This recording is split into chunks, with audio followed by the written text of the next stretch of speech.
Telemarketing gera multas de 48 milhões de reais. Ministra Miriam Belchior defende reestruturação do setor de álcool no Brasil. Droga em teste eleva em 61% a sobrevida de pacientes com câncer cerebral. E José Alencar perde a luta contra o câncer e morre em São Paulo. Estas são as notícias desta terça-feira, 29 de março de 2011 e assuntos do Manchetes Online. Estamos recebendo o deputado Orlando Bolsoni, do PSB, deputado Gilmacy Santos, do PRB e o deputado Ed Thomas, do PSB. Vamos à primeira notícia de hoje. O PROCON multou em 48 milhões um total de 53 empresas que desrespeitaram a lei sobre ligações de telemarketing. As autuações foram aplicadas a empresas principalmente do setor financeiro e de telefonia, pela Diretoria de Fiscalização do órgão em janeiro e em agosto de 2010. Do total de autuações foram efetivamente pagos R$95 mil. Deputado Ed Thomas, é claro que a maior parte das empresas recorreu, mas é uma lei que foi votada aqui na Assembleia, é uma lei extremamente interessante, porque eu, pelo menos, não aguentava mais acordar no meio da noite ou muito cedo com as ligações de alguém me oferecendo algum tipo de serviço ou produto. Então, essa lei veio realmente para que nós pudéssemos optar em receber ou não esse tipo de ligação. Ela está funcionando, mesmo com essa realidade de 48 milhões, mas só R$95 mil pagos, está valendo a pena? Ana, cumprimentar você com muito carinho, né? Cumprimentar meu amigo deputado Gilmacy, meu amigo professor Bolsoni, irmão do nosso PSB. Olha, a gente fica feliz, é uma lei que foi muito bem feita, votada aqui na Assembleia, vitória, né? Não da Assembleia, não do deputado em si, mas da população. Chega de incomodação, a gente precisa realmente de paz, de tantas vendas, esse provoca incômodo, mau humor, não é verdade? Enfim, não tem como ser não, eu vou um pouco além, telefonia, né? Campeã, essa é campeã, e a telefonia está usando uma estratégia fantástica hoje. O telespectador e a telespectadora vai se ater a isso. Passei por isso por algumas vezes. No final do atendimento, você vai lá, né? Reclamar ou trocar o número de pontos do seu aparelho por um outro celular, ou por bônus, sim, ou por serviço, enfim, por um serviço prestado. Legal? Fez a troca, maravilhoso. Aí a atendente ou o atendente pergunta: olha, o senhor receberá um telefonema onde o senhor vai precisar uma nota. Isso. E aí, é lógico que é mecânico, natural, a pessoa te atendeu bem, o atendente te atende realmente muito bem. Nota 5, nota 10, aquela que realmente é máxima. E eles convertem essa nota do cliente para a satisfação do cliente com a operadora. E aí aparece lá no ranking, não, mas a nossa empresa tem nota 10 aqui, ó, quase que 90, mas a nota 10 é para o atendente. E não para o operador. Eu só queria colocar uma coisa junto com outra, porque se trata de consumidor, né? A televisão fez uma matéria muito especial sobre o serviço de atendimento ao consumidor, que não está realmente funcionando 15, 20 minutos, e essa situação, ela vai perdurar por um tempo. Mas eu acho que já funciona, que melhorou muito, a gente não pode ser realmente incomodado, as multas têm que ser aplicadas para que a gente busque a qualidade e quem ganhe com isso seja o cidadão consumidor. Olha, desde a criação, foi em 2008, o cadastro para bloqueio de recebimento de ligações de telemarketing conta com adesão de 430 mil paulistas. Eu estou entre eles. O senhor também?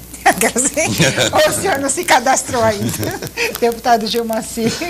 Ana, comenta a Ana, o Bolsoni também, o Ed. Eu acho que por isso que eu continuo recebendo ligação. Eu sou um daqueles que ainda não fez o bloqueio, então por isso eu ainda continuo, às vezes recebo, né? Umas ligações do pessoal do telemarketing. Também, um dos campeões de ligações também são os serviços de operadores de cartões de crédito. Opa! Essas também são...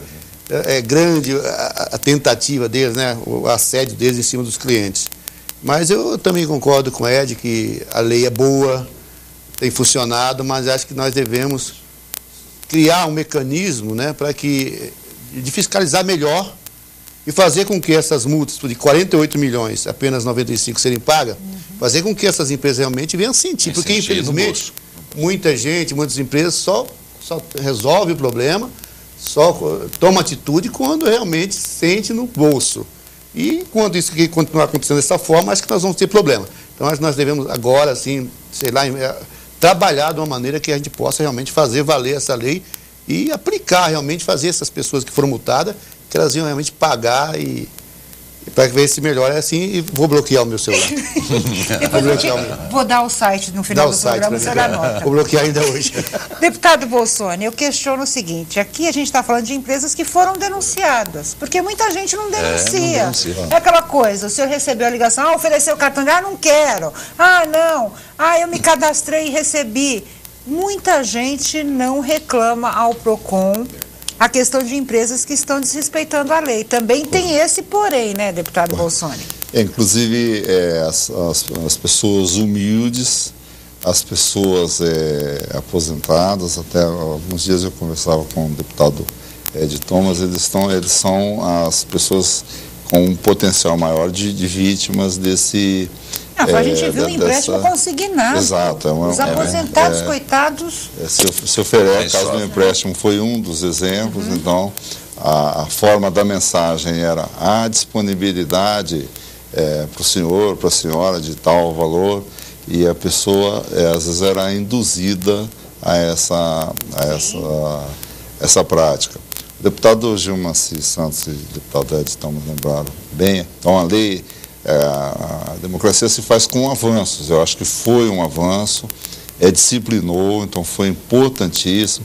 E talvez a Assembleia o que nós podemos aperfeiçoar agora na aplicação, cobrar a aplicação da lei. Mas eu não tenho dúvida que foi um avanço e uma atenção talvez especial exatamente com essas pessoas. A questão do cartão de crédito em especial, o nível de endividamento hoje é grande e atinge essas pessoas. Esse tempo conversava com um geriatra e ele falava que o maior problema é o crédito fácil, que depois aí gera problema psicológico. Até para complementar, em relação aos cartões de crédito. Para você adquirir um cartão, você tem um contrato enorme, com letrinhas miúdas. Sim. E a pessoa, às vezes, vai fazer esse contrato por telefone. Ela não vai saber realmente o que ela vai ter que pagar, como é que vai ser. E como o deputado Bolsonaro falou, são pessoas humildes. E por isso a gente vê esse endividamento que cada dia mais cresce. Exatamente por isso. Porque as pessoas oferecem uma facilidade. E as pessoas estão precisando. Estão necessitando. Um aumento do poder de consumo. Sim. Tem gente que nunca teve um cartão de crédito. Quando oferece, fala, opa, vou ter um cartão de crédito. Mas esquece que por trás de tudo isso... Tem lá podem ocorrer bônus, né? Muitos problemas. Muitos. Anota aí o site do PROCON. www.procon.sp.gov.br.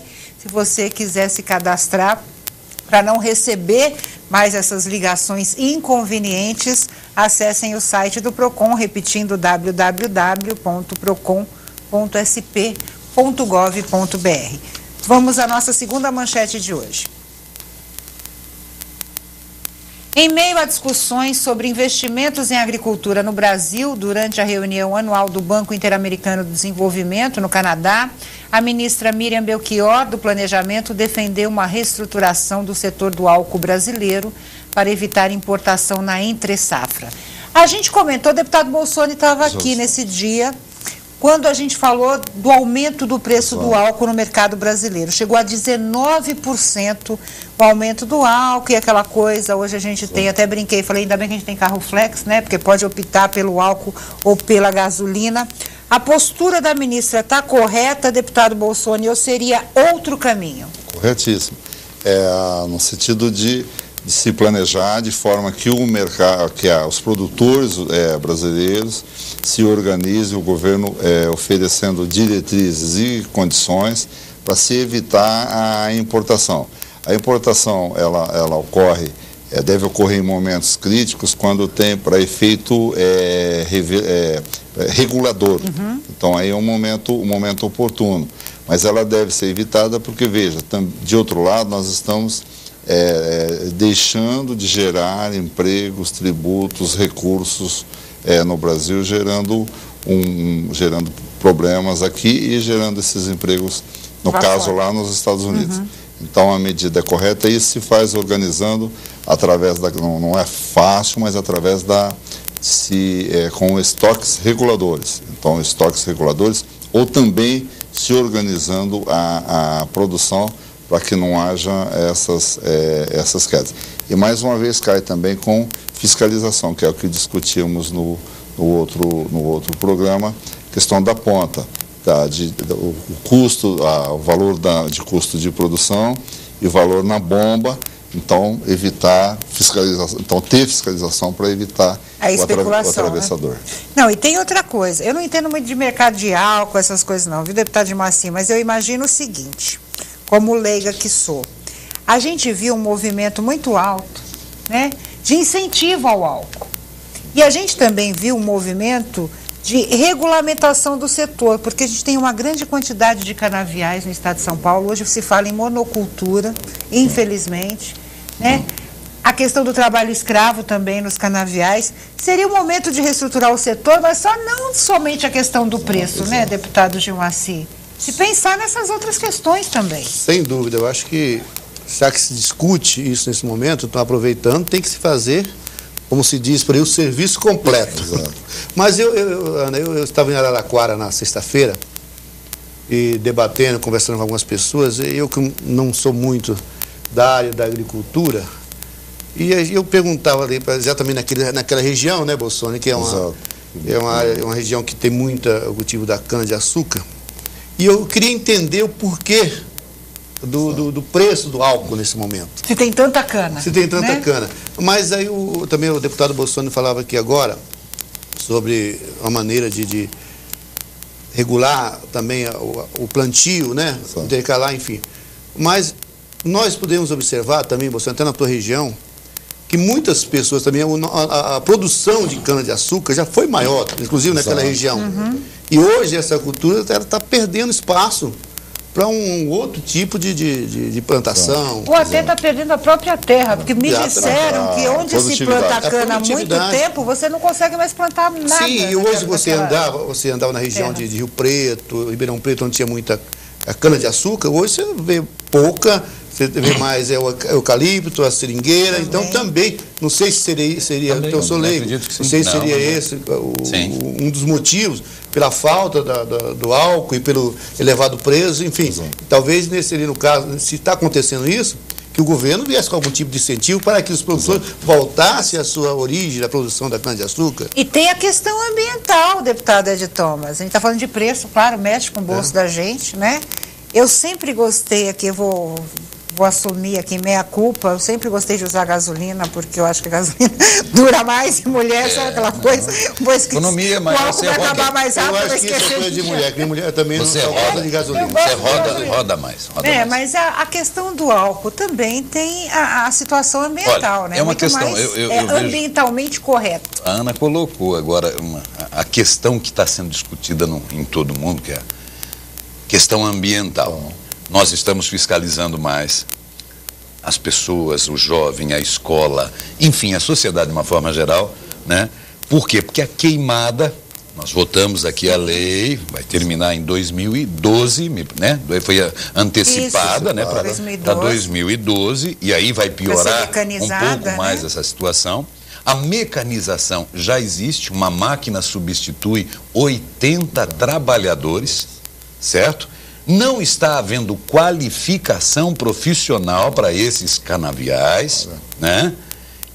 E as destilarias, a indústria sucroalcooleira, ela não produz só o álcool, ela produz o açúcar. E o que é mais rendável se produzir? Açúcar ou álcool? O açúcar.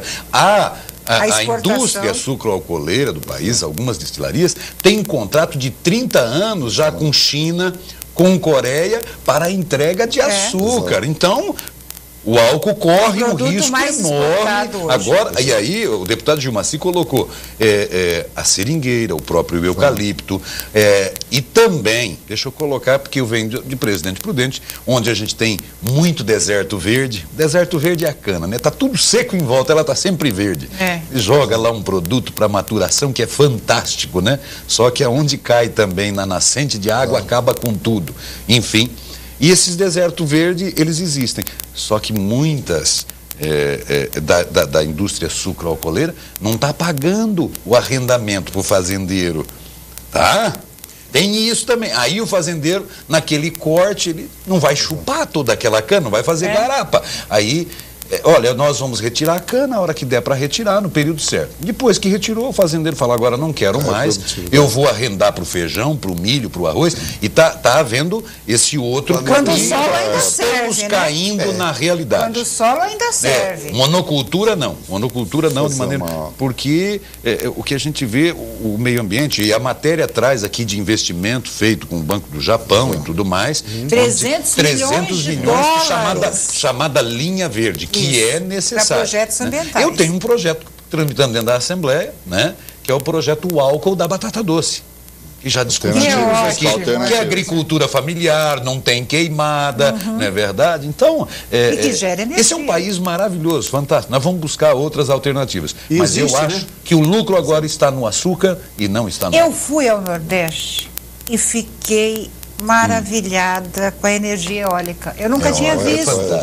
Eu passei, foi em Fortaleza, na verdade, que eu vi aquilo, aí eu parei o carro e perguntei, realmente gera energia? Como é que funciona?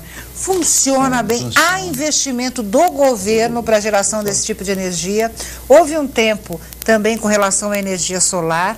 Muitas prefeituras ajudavam, incentivavam o uso da energia solar. Eu acho que está faltando aquilo que eu sempre falo com o deputado Bolsonaro, quando ele vem aqui a gente fala muito de planejamento. Está faltando planejamento até para uma energia alternativa, né? Mas eu acho que esse nosso encontro, veja que ele se completa. São três deputados com visões que se integram. Então, e o momento de discutir a reestruturação, talvez seja esse momento, acho que a ministra foi muito feliz, e nós podemos dar nossa contribuição conhecendo desde a alternativa da energia, então de se buscar outras fontes de energia, o conhecimento do deputado Gilmacy, que conhece essa realidade, que ele conhece todo o estado como a palma da mão, e se buscar, se investir de forma de dar suporte tanto para a energia alternativa, quanto também para o pequeno produtor, ou para fazer o estoque regulador. Então, às vezes, está no pequeno. E o Brasil tem condição para isso, tem tecnologia, total. Enfim. Falta talvez um pouquinho de investimento, boa vontade do governo, planejamento, e tudo isso hoje passa pelo meio ambiente sustentável. Está todo mundo e a energia eólica, como você falou, é algo que existe, é realidade, não é projeto do futuro, é real. Eu também estive também no Ceará, é lindo aquele ali, observando, vendo a operação, isso é uma coisa fantástica. Então, falta realmente, vamos lá, usar as palavras do deputado Bolsonaro, planejamento. Há um projeto de eólica. Ainda bem que a ministra do Planejamento está vendo isso. Na bacia do Paraná, divisa Paraná, Mato Grosso, São Paulo, há uma velocidade de vento fantástica saindo lá de Rosana, indo até Panorama, Paulicéia. Só a título de informação quanto à energia eólica.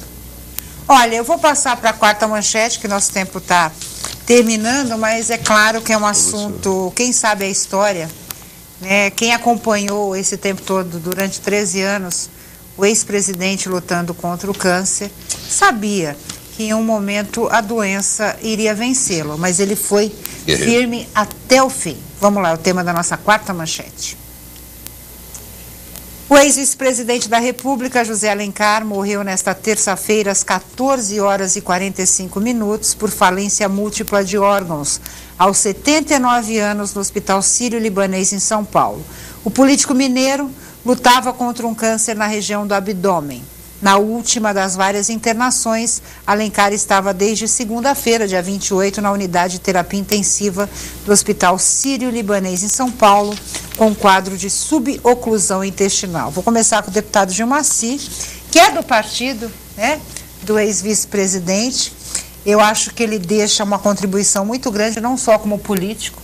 Ele assumiu o governo brasileiro por mais de 400 dias, né, durante a gestão do ex-presidente Lula. É uma grande perda, mas ao mesmo tempo a gente fica pensando assim, ele lutou tanto, né? Acho que ele cansou até. Chegou uma hora que ele falou assim, chega, eu vou, né? Chega. Cansei. Eu tive alguns momentos de intimidade, vamos dizer, usar essa expressão. Ele era um mineirinho bom danado, né? Com o ex-presidente Zé Alencar. Mesmo porque ele é, né, foi o nosso presidente de honra do nosso partido. Ele que trouxe esse nome ao partido, o PRB foi por sugestão dele. O nosso partido não nasceu PRB, nasceu PMR. E quando ele veio para o PRB, ele sugeriu que nós transformássemos em PRB. E realmente era uma pessoa que amava o partido, que eu vi uma vez nós estávamos em uma reunião, uma convenção em Brasília, ele estava no hospital fazendo quimioterapia e ele ligou para o presidente nacional dizendo, olha, não dispensa ninguém, que eu estou saindo daqui, estou indo para ir para a reunião. E nós ficamos lá segurando a reunião e ele chegou acabando de sair de uma quimioterapia, num momento difícil, e ele foi lá participar de uma reunião com a gente. E ele dizia, e ele pedia sempre para que a gente fizesse da seguinte forma, ele dizia e pedia para que nós fizéssemos política e que a política seja feita não de cima para baixo, mas de braço para cima. Que é aquela política do bem, aquela política que realmente transforma a vida das pessoas. E eu entendo que o Zé Alencar, né, o Zé, como lá em Minas, né, o pessoal chama, eu tive também uma reunião em Minas Gerais com ele junto com seus amigos, e lá ele é o Zé. Ele é o Zé, e o Zé era uma pessoa diferenciada no meio da política. Eu acho que nós vamos demorar um bom tempo para que a política brasileira possa produzir, trazer um homem como ele. Então, a pessoa dele é tão diferenciado, que eu vi uma matéria hoje no jornal, alguém falando no rádio também, que ele, como ex-presidente, ex-vice-presidente, ele tinha direito que o custeio do tratamento dele no hospital fosse feito pela presidência da República. Ele abriu mão disso e ele tendo condição, ele mesmo pagava todo o tratamento dele. Então é muito difícil você ver uma pessoa como essa, uma capacidade, uma inteligência e um ser humano tão grande como o Zé Alencar. Não, e a torcida, né, para quem, sem questionar, vamos tirar o lado político partidário, né, deputado Ed Thomas, mas o exemplo que ele deu de esperança, de fé, estava conversando até com o deputado Bolsonaro, eu sou católica, né, e teve uma frase do ex-presidente, do ex-vice-presidente, que ele disse o seguinte, que Deus não precisava do câncer para tirá-lo, para tirar a vida dele, né? E que também não era um câncer que iria tirar naquele momento. Então ele falava o seguinte, Deus não precisa de uma desculpa para tirar a minha vida. Verdade. E não é um câncer que vai me levar. Isso quando ele foi internado da última vez, que ele queria, porque queria, né, subir e descer a rampa com o presidente Lula. Desculpa, né? Até nós, nas convenções do ano passado das eleições, ele iria disputar, porque ele reclamava sempre nas nossas reuniões, ele reclamava que ele nunca teve oportunidade de ser vereador. E ele ainda queria ser vereador da cidade dele. Então, você vê que ele realmente é uma pessoa... E ele acreditava na vida. Eu acho que para viver a gente precisa acreditar, né, e lutar por isso. Deputado Ed Thomas. Olha, era admirável ver a defesa dele contra os juros neste país, sendo vice-presidente da República, chamando a atenção do presidente Lula, mostrando a coerência dele como vice-presidente, como empresário, certo? E como brasileiro, certo? Então, a transparência. Eu tive a oportunidade na Fiesp, eu fui convidado numa homenagem que foi colocada a ele, e no discurso dele me marcou muito. Ele falou, eu estou vivo, com a graça de Deus, repetiu o que a Ana disse, que Deus não precisava de um câncer para tirá-lo, mas já que ele estava com câncer, ele ia usar o dinheiro, tá, para se tratar, porque não era o câncer que ia tirar realmente ele, que ele iria embora que Deus quisesse que fosse, que o câncer não. E ele disse, eu tenho dinheiro para me tratar. A maioria das pessoas, da população brasileira, não tem. E ele falou, e é isso que me deixa realmente muito triste. Mas eu quero, até para encerrar aqui a minha fala, um momento alegre dele, certo? Desse brasileiro mineiro. E que eu uso e plageio muitas vezes quando eu vou falar E é para todos os políticos, ou para todos aqueles que costumam falar muito, como eu, que sou radialista, enfim, também. Né? E como tantos outros, o brasileiro, né? Enfim, de uma forma que é comunicativa. Ele disse, discurso de político tem que ser como o vestido de mulher. Se comprido, entristece. Se curto, alegra.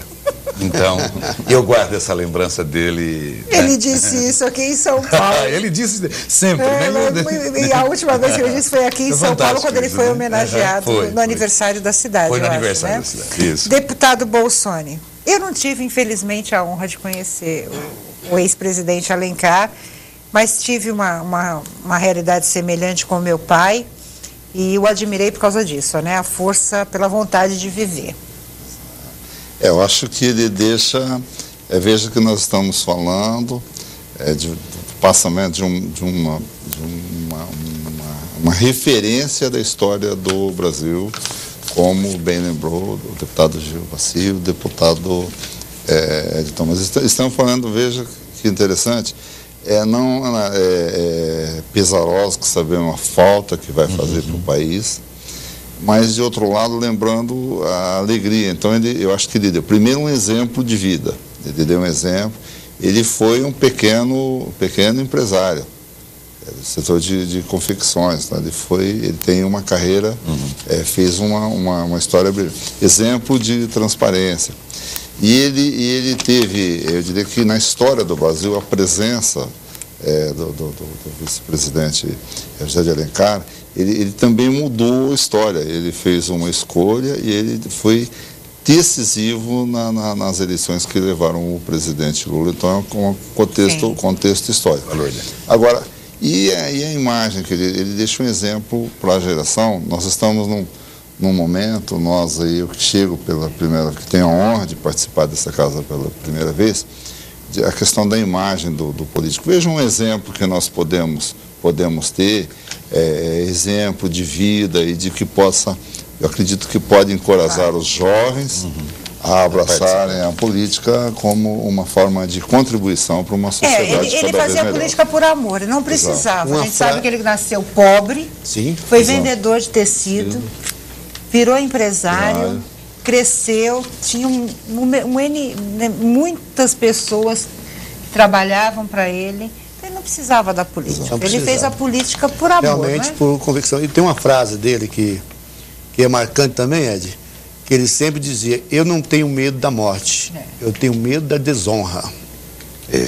Então, realmente, acho que essa frase é marcante. E uma boa notícia, onde quer que esteja, né, dependendo da crença de cada um, onde quer que esteja o ex-vice-presidente, ele gostaria de ouvir essa notícia sobre uma pesquisa em São Paulo, na verdade no Rio de Janeiro, que mostra que uma droga que está sendo testada eleva em 61% a sobrevida de pacientes com câncer cerebral. Tenho certeza de que o ex-vice-presidente estaria comemorando com a gente essa boa notícia.